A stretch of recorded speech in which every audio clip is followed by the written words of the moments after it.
जब मैं वहाँ से वापस आई तो उसने मुझसे कहा मम्मा अच्छा रहा, सब अच्छा रहा। मैंने कहा हाँ भैया सब अच्छा था, लेकिन होटल बहुत दूर थे, मेरे पाँव में बहुत दर्द हो गया। अच्छा नेक्स्ट ईयर ना इंशाल्लाह मैं आपको जब दोबारा उम्र पे भेजूँगा ना, फिर इंशाल्लाह सब अच्छा होगा। तो उसने मुझे अभी रमज़ान में दोबारा उम्र पे भेजा। उसने मुझसे कहा मम्मा मैं जब आई थी वहाँ से तो मेरे दिल की ख्वाहिश थी कि मैं मदीना में ईद करूँ, लेकिन उस दिन मैं मदीने में ईद नहीं कर सकी। मैं जब वापस सेकंड टाइम में गई तो उसने मुझसे कहा कि शाबान था। उससे पहले उसने मुझे अपने बाबा के साथ डॉक्टर पे भेजा। मैंने कहा बाबा जाके मम्मा को पूरा पाँव दिखाएं, उनके पाँव में क्यों दर्द होता है। मैं वहाँ गई, डॉक्टर ने मुझे जो भी चीज़ें लिख कर दी, उसने वो सारी मेडिकेशन मेरी कंप्लीट करवाई।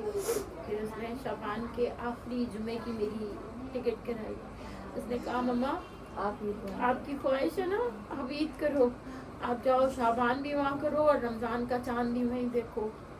मैं शाबान में गई, मैंने रमज़ान का चाँद वहाँ देखा। मदीने में मैंने ईद की।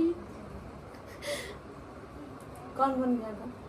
मैं, यासिर और रेहान, हम तीनों गए थे। सबसे छोटा वाला भाई उसको भी उसने भेजा। उसने कहा आप तीनों जाओ उम्र पे।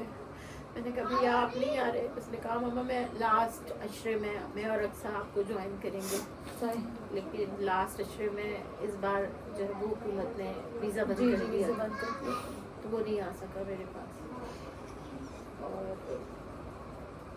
आपकी ख्वाहिश पूरी कर दी उसने? एक ख्वाहिश थोड़ी पूरी की है उसने, सिवाय अपने औलाद के बाकी सारी ख्वाहिशें पूरी की है उसने। शादी के बाद जब औलाद की बात होती थी तो क्या बात करता था, किस तरह से वो आपको आगे खुश करता था? कि अम्मा वो कहता था मम्मा अभी तो मैं खुद छोटा हूँ। तो मैं उसको हमेशा यही कहती थी, मैं कहती थी अमर अल्लाह ताला तुम्हें तुम्हारी जैसी औलाद दे। और मैं हर माँ को ये दुआ देती हूँ अल्लाह ताला तमाम माओं को हमें जैसी औलाद दे। सर कंटिन्यू यहीं से करेंगे, क्योंकि यहाँ पे हम बात कर रहे हैं अभी उस चीज़ों की जो पल हैं। ये पल हमेशा ज़िंदगी भर जमे और रहेंगे इसी तरह। बस फ़र्क ये है कि आंसुओं के साथ हैं। खुशियाँ वही है, पल वही है जो बेटा अपनी माँ को देखेंगे, माँ बाप को, लेकिन सिर्फ ये है कि उसमें तकलीफ बहुत होगी, क्योंकि उससे खुशियाँ जुड़ी हैं जो बंदा मौजूद है। फिर यहीं से कंटिन्यू करते हैं ब्रेक के बाद।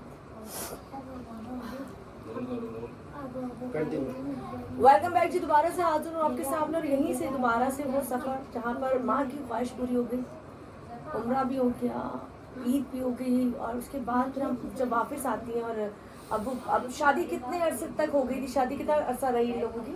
1.5 साल। और 1.5 साल में जब आप उसको औलाद का कहती थी तो आगे से क्या कहता था? फूड पांडा से बच्चा ढूंढकर? हाँ, मैं हमेशा उससे कहती थी, उसको फूड पांडा से चीज़ें मंगा के खाना खाने का शौक होता बहुत ज़्यादा शौकीन था।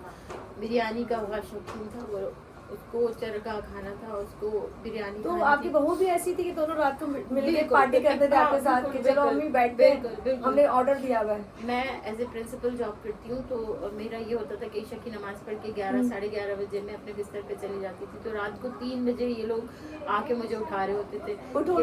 नहीं बिल्कुल आराम से, मम्मा सो रही है? तो मैं कहती थी एग्जैक्टली सो रही हूँ, क्या हुआ अक्सा?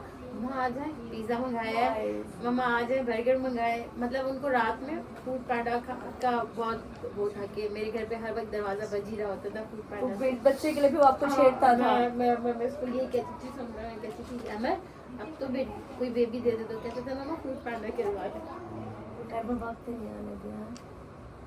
खैर अब हम थोड़ा आगे बढ़ते हैं। हम वहाँ तकलीफ की तरफ जा रहे हैं जो ये आंसू का वजह है। कब डिसाइड किया कि उन दोनों बच्चों को हनीमून पे भेजना?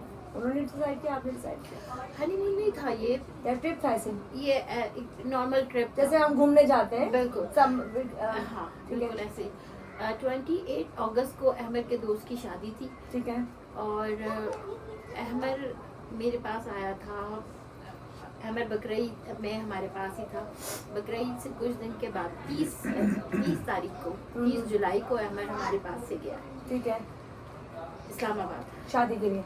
नो, ऐसे घूमने के लिए। कराची में उसके दोस्त की शादी थी 28 अगस्त को। ठीक है। वो इस्लामाबाद गया। मैंने उससे कहा, मैंने कहा भैया तुसी जा रहे हो, ना मैंने जाओ। वीडियो देखी है आपकी।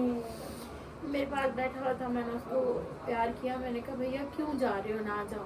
कैसे आपने से बोला था? आई थिंक वो उसी मैं बैठी हुई थी, मैं वो जा रहा था तो मैंने उसके साथ पिक्चर बनवाया, मैंने कहा भैया तुसी जा रहे हो, तो उसने कहा जी, मैंने कहा तुसी ना जाओ, तो मैंने उसने कहा नहीं यार मैं जा रहा हूँ मम्मा। मैं कहा अच्छा ओके, मैं कहा ओके ओके भैया। तो वो जब वो जा रहा था,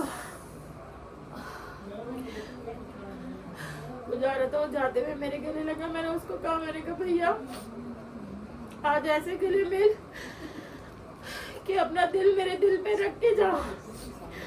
तो उसने कहा क्यों, मैंने कहा ऐसे कि मेरे दिल को सुकून आए, ऐसे गले मिल मुझसे। उसने अपना दिल मेरे दिल पे रखा, मेरे दिल को एक अजीब सा सुकून मिला, मैंने उसको चूमा, मैंने उसको प्यार किया, मैंने उसके हाथ में सदके के पैसे दिए। तो मैंने उसको कहा, मैंने कहा भैया एयरपोर्ट जाते जाते ये पैसे किसी को देकर जाना। दोनों मियाँ बीवी बहुत मोहब्बत से, बहुत अरमान लेके वो यहाँ से गए। मैंने उससे पूछा, इस्लामाबाद चले गए वो, उसके बाद वो जैसे ही पहुंचा मैंने उसको कॉल की, उसने मुझसे कहा हाँ मम्मा पहुंच गया खैरियत से, अभी कॉल करता हूँ। मैं बेफिक्र हो गई। उसके बाद 2 से 3 दिन, फ्राइडे आया, थर्सडे वाले दिन उसे जो छोटा भाई है उसको उसने फ़ोन किया कि तुम भी इस्लामाबाद आ जाओ। ओके ठीक है। जब ये दोनों, वो भी इस्लामाबाद पहुंच गया, तो फ्राइडे वाले दिन शायद इस्लामाबाद पहुंचा। ठीक है। सैटरडे वाले दिन इन लोगों ने मुझे वीडियो कॉल किया, तीनों ने, अक्सा, अहमद और उसैद। ये लोग दामनी को जा रहे थे खाना खाने के लिए, डिनर के लिए जा रहे थे। बहुत देर तक बात करते रहे, हम हंसते रहे, वीडियो कॉल पे बात होती रही हमारी। फिर संडे वाले दिन इन्होंने मुझे दोबारा वीडियो कॉल किया। इन्होंने मुझे वीडियो कॉल करके कहा मम्मा आप ऑफिस जाएंगी सुबह मंडे वाले दिन। मैंने कहा हाँ। मैंने कहा क्यों, खैरियत? तो कहने लगे मम्मा मैं सुबह आपको एक सरप्राइज दूँगा। मैंने कहा पता नहीं। अच्छा, सुबह मैं उठी मंडे वाले दिन, मैं तैयार हो रही थी, मुझे सुबह 7:30 बजे के करीब वीडियो कॉल आई। मैं हैरान हो गई, मैंने कहा अमर इतना जल्दी क्यों उठ गए हो? तो उसैद के हाथ में बोर्डिंग पास था। अच्छा, उसैद के हाथ में बोर्डिंग पास था। तो मैंने उसैद से बोला, उसैद ने मुझे ऐसे शो करवाया बोर्डिंग पास। तो कहाँ जा रहे हो? तो इसने कहा कि मम्मा देखो कहाँ जा रहे हो। मैंने कहा स्कर्दू जा रहे हो? मैंने कहा क्यों जा रहे हो स्कर्दू, मत जाओ। तो उन्होंने कहा कि पीछे से आवाज़ लगा के उसने कहा मम्मा एंजॉय करने जा रहे हो। मैंने कहा मैं राज़ी नहीं हूँ, तो मैं नाराज़ हूँ, तुम मत जाओ। मैंने गुस्सा किया, मैंने गुस्सा किया, मैंने कहा मत जाओ। तो ये 4 तारीख को स्कर्दू चले गए। 4 तारीख को स्कर्दू गए हैं। उसके बाद 5 तारीख को ये वाक़या हुआ। 5 को बात हुई थी आपकी उस दिन? मेरी अमर से लास्ट बात हुई संडे वाले दिन, बस जब वो जा रहा था। जब वो जा रहा था, बस उसके बाद मेरी उससे बात नहीं हुई। कोई बात आपने किसके मैं नाराज़ हो गई थी कि क्यों जा रहे हो।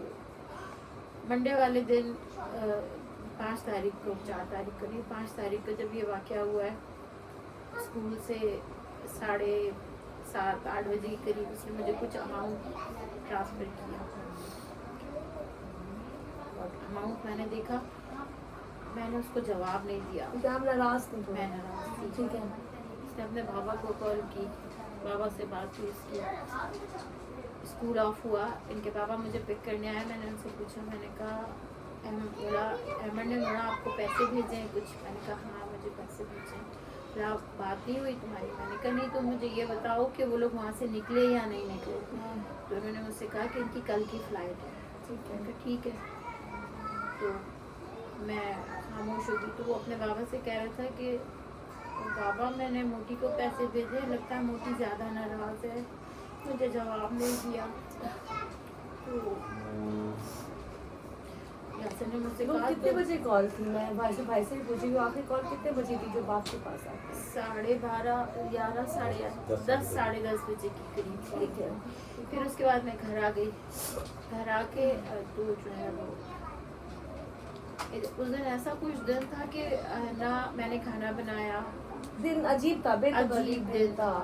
मैं भूखी थी, मैं घर पे आई, बल्कि दिन तो सुबह से अजीब था। जब मैं स्कूल जा रही थी तो मैंने या अपने हस्बैंड से कहा, मैंने कहा मुझे नाश्ता करना है, मुझे भूख लगी है। तो उन्होंने मुझसे कहा कि आप स्कूल चले जाओ, वहाँ जाके कुछ खा लेना। जब वहाँ पे मैंने अपना ब्रेकफास्ट मंगाया तो उसमें मैंने हलवा पूरी मंगाई थी मुझे यहाँ पे।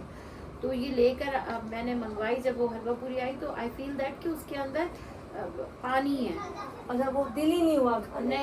नहीं, ये बात मैं आपको ज़रूर बताऊंगी कि वो जब हलवा पूरी मेरे पास आई तो मैंने उसको उठाया तो मैंने उसको ऐसे लग रहा था जैसे इसमें किसी ने पानी डाल दिया।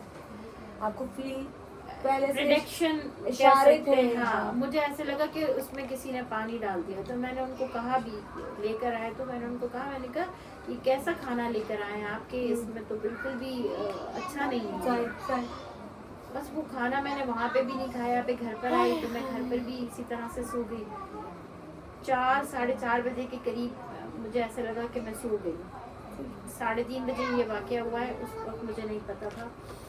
मैं तकरीबन 5:30 बजे, 5:45 बज रहे थे, एकदम से मुझे किसी ने नींद से ऐसे झंझोड़ के उठाया, जैसे लगा मुझे। मैं उठी हूँ तो मैं फ़ौरन बाहर की तरफ अपने रूम से बाहर आई हूँ तो मैंने देखा मेरे घर में अंधेरा हो रहा था। मैंने लाइट चलाई, मैं दूसरे अमर के रूम में गई तो वहाँ पे उज़ैर, मेरा तीसरे नंबर का बेटा, वो बैठा हुआ था। मैंने उससे फ़ौरन कहा, मैंने कहा उज़ैर आपकी भैया से बात हुई है? तो उसने कहा जी मम्मा, मेरी अभी 3:30 बजे के करीब 3 बजे मेरी बात हुई है भैया से। मैं कहा सही थे वो लोग? एक अनजाना सा खौफ था मेरे अंदर, क्योंकि जाने पे राजी नहीं थी तो वो एक बिल्कुल एग्जैक्टली ऐसे ही है। तो मैंने उज़ैर से पूछा, मैंने कहा भैया से बात हुई है? तो उसने कहा जी मम्मा मेरी बात हुई है। मैंने कहा कहाँ थे? बोला तीनों जो है वो कुछ खा पी रहे थे और सेट थे। मैंने कहा अच्छा। तो फिर उसके बाद जो है वो मैंने असर की नमाज़ अदा की। उसके बाद असर की नमाज़ अदा करने के बाद जो है वो थोड़ी देर में मगरिब की अज़ान